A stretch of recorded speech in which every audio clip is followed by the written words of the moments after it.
अस्सलामुअलैकुम वरहमतुल्लाहि वबरकातुहू।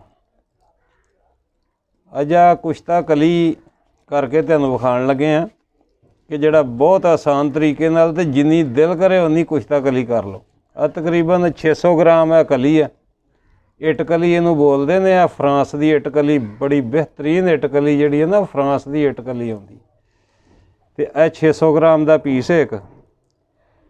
ते कुश्ता कली करन लगे हैं शोरे भंग वाला। शोरे की चुटकी मार के, भंग की चुटकी मार के ते कुश्ता कली करके तुहानूं विखाने। हाँ जी, ठीक है, चलाओ। एक मिनट हाफिज जी उत्थे हुण जाओ, चलाओ।